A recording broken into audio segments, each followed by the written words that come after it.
Hello everyone, I am Shaliya Tripathi. आज हम बात करेंगे स्ट्रक्चरलिज्म की। Structuralism is considered the first school of thoughts in psychology.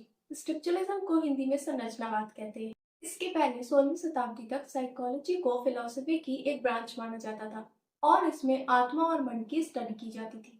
जबकि आत्मा और मन का ना तो कोई रंग रूप था, ना ही हम उसको देख सकते थे, फिर भी उसकी स्टडी की जा रही थी जिसका कोई अस्तित्व ही नहीं है। So how can the study be possible? Then this concept was criticized. And now psychology and philosophy had become separated. और इसका क्रेडिट गया स्ट्रक्चरलिज्म को।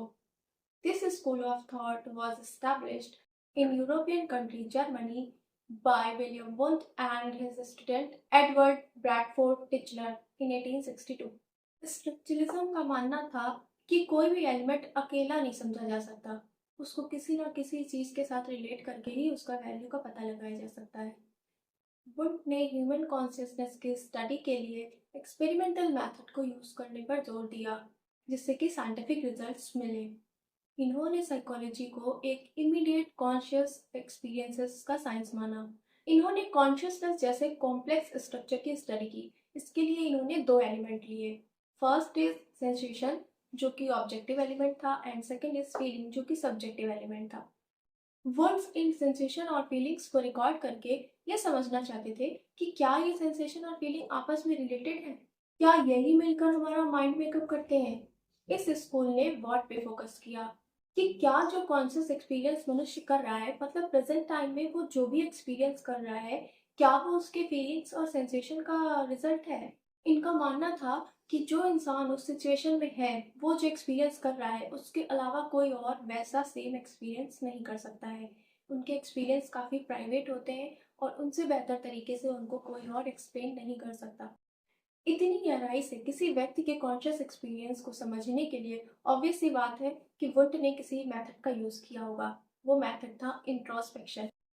इस मेथड में होता यह है कि एक सब्जेक्ट होता है और एक एक्सपेरिमेंटर होता है। एक वेल ट्रेन्ड एक्सपेरिमेंटर सब्जेक्ट को ऑब्जर्व नहीं करता है, वो सिर्फ उससे उसको उसके एक्सपीरियंसेस बताने को बोलता है। लेकिन ज़रूरी नहीं है कि सब्जेक्ट ने जो भी एक्सपीरियंस किया है वो सेम टू सेम शेयर करे। कभी कभी तो वो झूठ बोल देते हैं और कभी कभी आधे अधूरे एक्सपीरियंस शेयर करते हैं। फॉर एग्जाम्पल, हमने सब्जेक्ट को एक कोल्ड कॉफी का कप पकड़ाया, उसे सेंसेशन हुई और उसने फील भी किया कि हाँ ये कप ठंडा है, पर क्या एग्जैक्टली वो बता पाएगा कि ये कितना ठंडा है। किसी के बताए हुए कॉन्शियस एक्सपीरियंस को मेजर कर पाना और एक रिलायबल रिजल्ट दे पाना बहुत ही कठिन काम है। कभी कभी तो इस पर एक्सपेरिमेंटर के मूड्स और एक्सपीरियंस का भी इफेक्ट आता है। लेकिन इंट्रोस्पेक्शन का यूज इसलिए किया गया क्योंकि स्ट्रक्चरलिस्ट का मानना था कि किसी भी एक इंसान का एक पर्टिकुलर एक्सपीरियंस होता है जिसको सिर्फ वही फील करता है, वही ऑब्जर्व करता है और वही उसको डिस्क्राइब कर सकता है।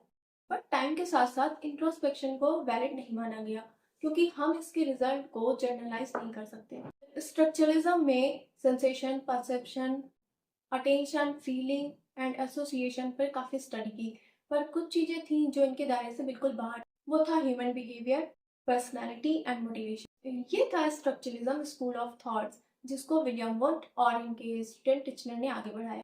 कोई भी स्कूल कितना भी साइंटिफिक रहा हो, लेकिन कुछ ना कुछ तो कमियां रह ही जाती हैं। बात करते हैं स्ट्रक्चरलिज्म की क्रिटिसिज्म की। Structuralism is too narrow. Narrow इसलिए क्योंकि ये माइंड के स्ट्रक्चर को भी स्टडी करते रह गए। जो भी सब्जेक्ट बता देता था उसी को मान लेते थे। सेकंड है लैक ऑफ प्रैक्टिकल एप्लीकेबिलिटी। हम इसको प्रैक्टिकली अपनी लाइफ में अप्लाई नहीं कर पा रहे थे। थर्ड है सब्जेक्टिविटी। स्ट्रक्चरलिज्म में जो एक्सपेरिमेंट्स हो रहे थे, उनके रिजल्ट्स पर एक्सपेरिमेंटर और सब्जेक्ट दोनों के ही एक्सपीरियंसेस का इफेक्ट देखा जा रहा था, जिसको कि कंट्रोल भी नहीं किया जा रहा था, जिसकी वजह से इसके रिजल्ट्स रिलायबल नहीं थे और उनमें ऑब्जेक्टिविटी भी नहीं थी। Fourth is consuming too much time. Subject जो होते थे वो 1.5 सेकेंड्स के एक्सपीरियंसेस को इलेबोरेट करने में अप्रॉक्स 20 to 25 मिनट्स का टाइम ले लेते थे, जिसकी वजह से बहुत ज़्यादा टाइम वेस्ट होता था।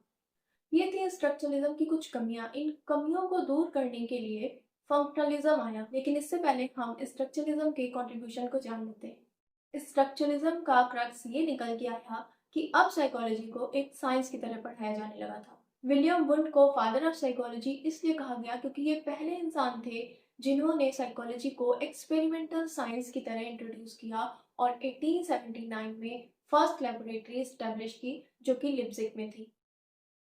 ये था structuralism school of thoughts. Next video में हम जानेंगे फंक्शनलिज्म के बारे में। Okay, good bye.